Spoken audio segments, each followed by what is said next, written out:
Now we are going to discuss about the postulates. That postulates are given by Euclid. So here we are going to discuss the 5 postulates given by the Euclid to us. Right? Now look at this postulate 1 written on the screen. Sivan Sharma, am I audible to you?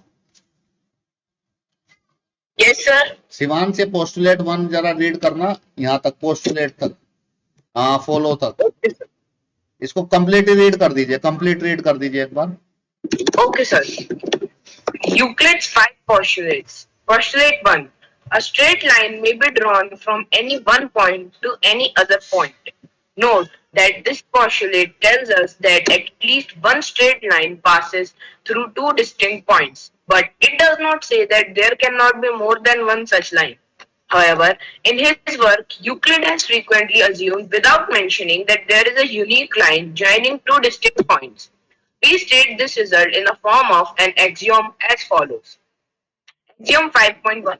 Given two distinct points, there is a unique line that passes through them. How many lines passing through P also pass through Q? See in figure 5.4. Only one, that is the line PQ. How many lines passing through Q also pass through P? Only one, that is the line PQ.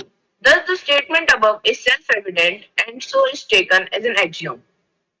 Okay, so क्या बोल रहे हैं postulate 1 में? A straight line may be, let me explain this thing, a straight line may be drawn from any one point to any other point. Suppose, let me explain this. एक मैंने यहाँ पे एक पॉइंट बनाया, this is point A, ठीक है. एक point यहाँ पे बनाया B. So I can draw an straight line. मैं एक स्ट्रेट लाइन ड्रॉ कर सकता हूँ एक पॉइंट ए से, किसी भी पॉइंट से. अ straight line may be drawn from any one point. एक ये वन पॉइंट है ए, राइट, दिस इज पॉइंट 1. इससे हम लोग एक स्ट्रेट लाइन बना सकते हैं टू एनी अदर पॉइंट, किसी भी पॉइंट से. देखो मैंने बी पे एक स्ट्रेट लाइन बना दी है. I can draw a straight line from this point to another point also. Suppose this is point C. एक पॉइंट सी पे मैं स्ट्रेट लाइन बना सकता हूं. तो एक पॉइंट से आप स्ट्रेट लाइन बना सकते हैं to any other point. So this is the postulate 1 given by the Euclid, right? These postulates tell us that at least one straight line passes through two distinct points. कम से कम एक straight line दो distinct point से पास करेगी, but it does not says that there can not be more than one such lines, right? What is the meaning of this thing is, let me explain it. इसे एक result मिला जो उनका जो statement था, straight line that passes through two distinct, given two distinct points. अगर कोई दो डिस्टिंक्ट पॉइंट गिवन है आपको, there is a unique line that passes through them. एक एग्जांपल से समझाने की कोशिश की है. एक पॉइंट पी है, ठीक है. पॉइंट पी से इनफाइनाइट लाइंस पास कर सकती हैं. एक सिंगल पॉइंट पी से इनफाइनाइट लाइन पास कर सकते हैं, जैसे पास कर रही हैं, ठीक है. और एक पॉइंट क्यू है, पॉइंट क्यू से भी इनफाइनाइट लाइंस पास कर सकती हैं, राइट? अब आप एक लाइन ऐसी होगी that line is passing through point P and Q, जो पी से और क्यू से दोनों पॉइंटों से पास करेगी. एक लाइन ऐसी होगी, और केवल एक ही लाइन ऐसी होगी जो इन दोनों पॉइंटों से पास करेगी. कोई डिफरेंट लाइन ऐसी नहीं हो सकती कि एक दूसरी लाइन भी है कि वो इन्हीं से पास कर रही है. सपोज ये लाइन नंबर 1 है, this is line 1. So there is only unique line that passes through the two points, right? एक यूनिक लाइन होगी. So this is the very important postulates given by the Euclid, right? So how many lines, if you look at this, how many lines passes through point P also passes through point Q? P से और Q से कितनी line पास कर सकती हैं? Only one, right? And that is line PQ. And how many line passes through Q also passes through P? कितनी line जो Q से पास कर रही हैं, अगर आप यहाँ पे देखेंगे Q से कितनी सारी लाइन पास कर रही हैं, तो how many lines that passes through Q P also, जो Q से पास कर रही है लाइन, उन लाइंस में से ऐसी कितनी लाइन है जो P से भी पास कर रही हैं? Only one, right? So this line is PQ. So the statement above is self-evident and so it is taken as an axioms. तो इसको axioms consider किया, right? Now let's move to the second point. Look at this postulate 2 on the screen. Divyansu, could you please read this postulate? Yes, sir. Postulate 2. A terminated line can be produced indefinitely. Note that what we call a line segment nowadays is what Euclid call a terminated line. So, according to present day terms, the second postulate says that the line segment can be extended on either side to form a line. Okay, so postulate 2 में क्या बोला था Euclid ने, हम लोग जो एक line segment use करते हैं वर्ड, सो लाइन सेगमेंट क्या होता है, एक लाइन का part, a part of a line, a small part of a line is called as line segment. Euclid उसको क्या यूज करते थे उसकी जगह पे word terminated line. So line segment की डेफिनेशन भी है which is having beginning point and end point, so means उस टाइम पे Euclid called that, now at that time it is terminated line, right? And nowadays we use the word line segment, right? तो उन्होंने कहा था एक line segment है, अगर आप ये एग्जांपल देखेंगे, एक लाइन सेगमेंट है ए बी, ठीक है, लाइन सेगमेंट ए बी है, तो इस ए बी को आप इनडेफिनेटली कितना भी आप चाहें उसको दोनों तरफ आप उसको प्रोड्यूस कर सकते हैं। This is the postulate 2, a terminated line means line segment, right? A line segment can be produced on both the sides indefinitely, जितना आप चाहें उतना उसको extend कर सकते हैं either of the side of the line, right? So this is postulate 2. Now let's move to the postulate 3. Look at this postulate 3 written on the screen.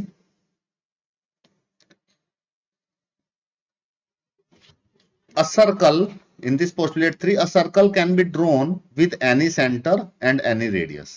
तो आप कोई भी सर्कल बना सकते हैं किसी भी सेंटर से, सपोज मैंने एक पॉइंट यहां पे लिया, ठीक है, ये सेंटर ले लिया मैंने, तो मैं इस सेंटर से any centre any radius, a circle can be drawn with any centre, यहां से एक सर्कल बना सकता हूं मैं लाइक दिस, तो ये सेंटर हो गया और इसकी रेडियस सपोज 2 सेंटीमीटर इसकी रेडियस होगी, right?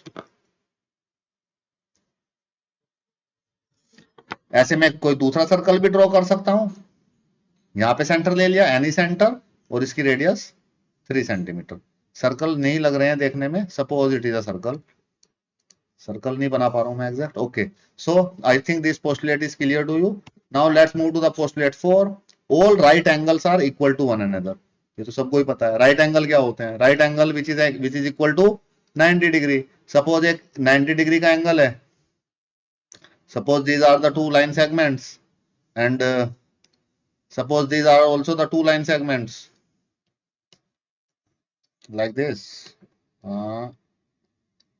like this, okay?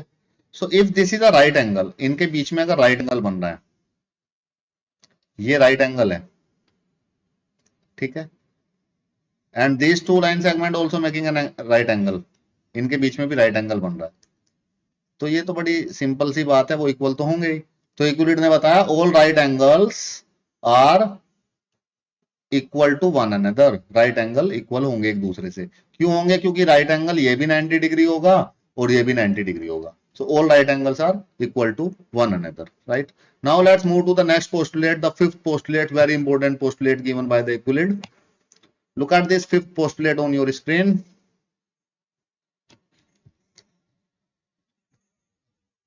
धनसिता, am I audible to you? Yes, sir. Okay. Dhansita, could you please read this postulate written on the screen? Postulate 5. Postulate 5. If a straight line falling on two straight lines make the interior angles on the same side of it taken together less than two right angles, then the two straight lines is produced indefinitely meet on that side on which the sum of angles is less than two right angles. Okay, okay. Now let me explain this. So this is the fifth postulate and very important postulate, और इसके दो equivalent version भी हम लोगों को Euclid ने दिए थे, we will discuss that equivalent version also later. Now look at this fifth postulate, उन्होंने क्या बोला था फिफ्थ पोस्टुलेट में, let me try to explain this with the help of the example here first. For example, a line PQ in figure fall on line AB and CD such that, ये देखिए दो line है, एक line AB है, this is the line, right, एक line AB, this is the line, और एक line CD है, this is the line, right, और एक लाइन PQ है जो AB और CD के ऊपर फॉल हो गई है, राइट, एक लाइन AB है, एक लाइन CD है, और एक अनदर लाइन है PQ that fall on this AB and CD, इनके ऊपर फॉल हो गई है, राइट। अब आप देखिए इसमें इंटीरियर एंगल्स कितने बनेंगे, 4 इंटीरियर एंगल्स बनेंगे यहाँ पे, राइट। एक इंटीरियर एंगल ये होगा जिसको एंगल 1 से डिनोट किया उन्होंने, एक इंटीरियर एंगल ये होगा जिसको एंगल 2 से डिनोट किया है, और एक इंटीरियर एंगल इसमें यहां पे होगा, this is the interior angle, ये वाला, और एक इंटीरियर एंगल ये होगा, ठीक है। Interior angles, 4 interior angles. अब देखो सेम साइड पे इंटीरियर एंगल्स कौन से हैं, सेम साइड पे ये एंगल 1 है, ये 2 है, तो 1 और 2 सेम साइड पे हैं, इसको हम लोग बोल सकते हैं राइट साइड पे हैं। और ये देखिए 3 और 4 इंटीरियर एंगल्स किस साइड पे हैं, राइट साइड पे हैं, ठीक है। आगे पढ़ते हैं। The sum of the interior angles, इनका सम किया 1 और 2 का, एंड इज लेस देन 180, इनका सम 180 से कम आया on the left side of P Q. अच्छा, पी क्यू के लेफ्ट साइड में 1 और 2 है, ठीक है। 1 का एंगल 1 और एंगल 2 का सम कितना आया, ये सम आया लेस देन 180 डिग्री, 180 डिग्री से कम। क्यों, क्योंकि ये छोटे बन रहे हैं। ऐसे 3 और 4 का सम कितना आएगा, एंगल 3 और 4 का सम आएगा 180 से बड़ा, ठीक है। 3 और 4 बिगर एंगल्स बन रहे हैं यहाँ पे, ठीक है। तो लेफ्ट साइड में सम आ रहा है 180 से छोटा, both the angles, interior angles on the left side 1 and 2, their sum is less than 180, and the angles on the right side is 3 and 4 and their sum is greater than 180, right? So therefore these lines AB and CD will eventually intersect on the left side of PQ. तो ये PQ के left side पे meet करेंगी। अगर इन lines को मैं eventually increase कर दूं, बढ़ाऊं इनको, तो किस साइड में मीट करेंगी आपस में जाके, इस साइड में मीट करेंगी यहाँ पे कहीं पे। तो यहाँ पे तो मीट नहीं करेंगी, क्योंकि आप देखेंगे तो वाइडर होता जा रहा है, इधर जो है वाइड एक दूसरे से दूर होती चली जाएंगी ये लाइंस, राइट। इस एग्जांपल से थोड़ा बहुत समझ में आया होगा आपको। अब मैं इसकी डेफिनेशन से लिंक करता हूं इसको, एग्जांपल को। Let me link with the definition. Look at this, if a straight line falling on 2 straight lines, ठीक है, इतनी बात समझ में आ रही है। स्ट्रेट लाइन PQ की बात कर रहे हैं और 2 स्ट्रेट लाइन AB और CD के ऊपर फॉल हो रहा है, right. Make the interior angle on the same side of its taken together. Interior angles एक साथ अगर लें, उनका सम लें, टेकन टुगेदर सेम साइड पे, जैसे सेम साइड पे 1 और 2 लेफ्ट साइड पे और 3 और 4 राइट साइड पे, अगर उनका sum less than 2 right angle, 2 right angle का मतलब एक राइट एंगल 90 और 2 राइट एंगल मतलब 180, अगर उससे छोटा आता है, 180 से छोटा आता है, राइट, इंटीरियर एंगल्स का सम, then the two straight lines, if produced indefinitely, meet on that side on which the sum of the angle is less than 2 right angle. तो उन दोनों लाइन को जब हम लोग प्रोड्यूस करेंगे, वो प्रोड्यूस करने पे किस साइड पे इंटरसेक्ट करेंगी, राइट साइड पे या लेफ्ट साइड पे, वो उस साइड पे इंटरसेक्ट करेंगी जिस साइड पे सम 2 राइट एंगल से, 2 राइट एंगल का मतलब 180 से कम आ रहा होगा, right. So this is the fifth postulate. Let me explain this with here to you again. अगर आप यहां पे देखेंगे तो देखो 1 का और 2 का सम, ये 2 लाइन है, एक लाइन AB, एक लाइन CD और एक लाइन PQ, ठीक है। अब PQ से 4 इंटीरियर एंगल बन रहे हैं, एक ये एंगल 1 और ये एंगल 2। हमने इनका एंगल का सम चेक करते हैं। हमने एंगल 1 और एंगल 2 का सम चेक किया, अगर ये सम आया 180 से छोटा, इसमें 180 से छोटा आएगा ये, ठीक है। अगर ये जिस साइड में भी लेस देन 180 आएगा, लेस देन 2 राइट एंगल आएगा, उसी साइड में अगर इन लाइंस को प्रोड्यूस करें यहां से, तो ये लाइंस उसी साइड में मीट करेंगी जिस साइड में इनका सम 180 से छोटा आएगा, ठीक है। इसमें देख रहे हैं आप, तो लाइन यहां पे प्रोड्यूस करूंगा तो यहां पे ये लाइंस मीट करेंगी, इंटरसेक्ट करेंगी एक दूसरे को आगे जाके। इधर की साइड इंटरसेक्ट करेंगी, नहीं करेंगी। अगर देखिए इस लाइन में एक अनदर लाइन बनाता हूं, ऐसे बनाता हूं, let me make another line, suppose दोबारा बनाता हूं, एक ये लाइन हो गई, एक ये लाइन हो गई, ठीक है। अब इस पे एक थर्ड लाइन फॉल करता हूं, ये कहता है 2 स्ट्रेट लाइन। अब इसके डेफिनेशन दोबारा से बताता हूं आपको। If a straight line falling on 2 straight line, ये 2 स्ट्रेट लाइन हो गई है, and if a straight line falling on 2 straight line, इसके ऊपर ये एक स्ट्रेट लाइन फॉल हो गई है, ठीक है। Then the sum of the angles on the same side, same side पे एंगल्स का सम, इधर देखिए इसका और इसका, ये माना मैंने 2, ये माना सपोज इसको ले लिया 1, इसको ले लिया 2, इसको ले लिया 3, इसको ले लिया 4। तो सेम साइड पे एंगल कौन कौन से आ रहे हैं, एंगल 1 आ रहा है और एंगल 2 आ रहा है, इनका सम चेक करेंगे हम लोग, ठीक है। एंगल 1 और 2 का सम कितना आ रहा है फाइंड आउट करेंगे, एंगल 3 और 4 का सम कितना आ रहा है, ठीक है। अब इसमें हम लोग जब चेक करेंगे तो 3 और 4 का जो सम है वो 180 से कम आएगा इस एग्जांपल में, ठीक है। हमें ये चेक करना है कि किसका सम 180 से कम आ रहा है, कौन सी साइड पे एंगल्स, दोनों एंगल का सम 180 से कम आ रहा है। तो इसमें राइट साइड पे 3 और 4 एंगल का सम 180 से कम आ रहा है। तो वो ये कहना चाहते हैं अगर हम इन लाइंस को प्रोड्यूस करेंगे, अब अगर इन लाइंस को प्रोड्यूस करेंगे इस साइड में, तो ये लाइंस इंटरसेक्ट करेंगी उस साइड में, किस साइड में, जिस साइड पे सम 180 से कम आएगा, तो this is the intersecting point. और अगर आप इन लाइंस को इधर इधर प्रोड्यूस करेंगे तो इधर ये लाइन कभी भी मीट आउट नहीं करेंगी, ऐसे इंक्रीज करती चली जाएंगी। तो जिधर सम ज्यादा आएगा तो लाइन वहां से फार अवे हो जाएंगी, और जिधर सम कम आएगा 180 से उसी साइड में अगर इन लाइंस को इंडेफिनेटली प्रोड्यूस करें then these lines meet at on that side, right. I hope this, yes sir अगर दोनों साइड 180 आए तो लाइन से भी पैरेलल, यस, तो फिर वो कभी भी मीट ही नहीं करेंगी। If it is 180 so it is the case when the lines are parallel. Yes, I hope this postulate, fifth very important postulates. Generally in the examination how they ask that write the equivalent fifth postulates के बारे में बताइए। So what you have to do, you have to give this definition. Sir, can you please repeat? This example. Yes. Can you please repeat? हाँ, repeat कर देते हैं। ये कहते हैं अगर दो लाइन के ऊपर एक थर्ड लाइन फॉल करें तो वो दो लाइन हैं, वो दो लाइन किस तरफ मीट करेंगी, लेफ्ट साइड में या राइट साइड में। तो वो कहते हैं आप उनका सम चेक कर लीजिए, अगर सम जिस तरफ भी सम टू राइट एंगल से 180 से कम आएगा वो लाइंस उसी साइड पे मीट करेंगी। तो वो लाइंस किस तरफ इंटरसेक्ट करेंगी, ये फिफ्थ पोस्टुलेट फाइंड आउट करने का काम करता है। ये सीधी सीधी बात बताता है, जिधर सम 180 से कम आएगा उसी तरफ ये दोनों लाइन मीट करेंगी। So this is the fifth postulate. Okay, sir. I hope this fifth postulate is clear to you all. Now look at this written on the screen.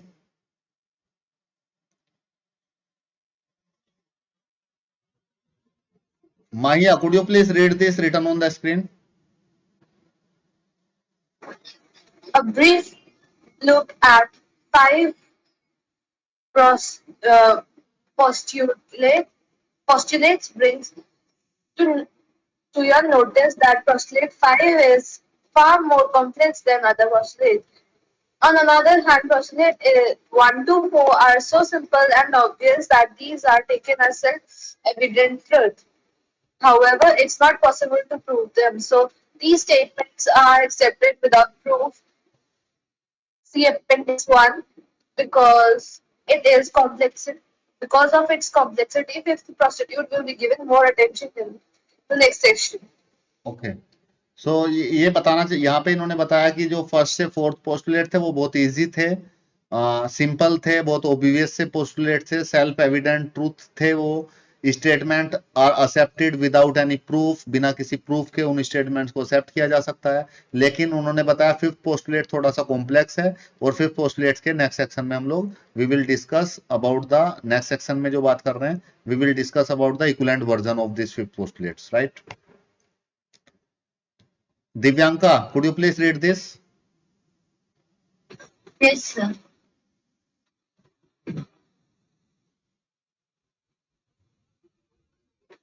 Nowadays, postulates and axioms are terms that are used interchangeably, and in the same sense, postulate is actually a verb.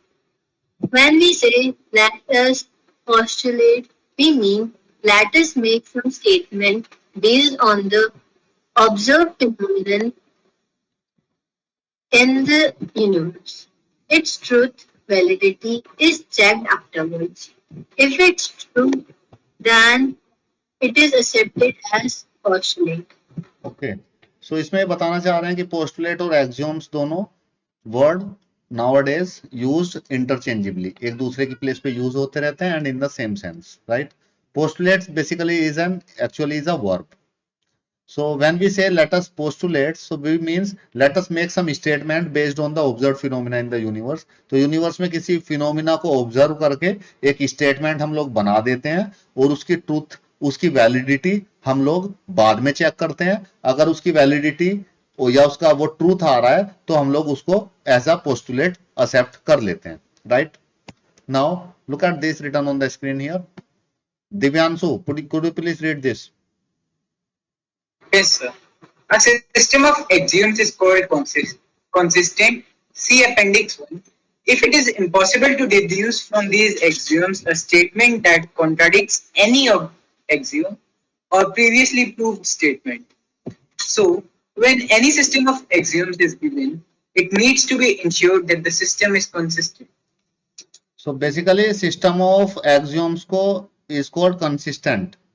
कब? If it is impossible to deduce from these axioms a statement that contradict any axioms or previously proved statement, right? उनको consistent कब बोलेंगे? जब उन statement से कोई contradiction ना आए, previously proved statement से कोई contradiction arise ना हो, right? When any system of axioms is given, it need to be ensured that the system is consistent, right?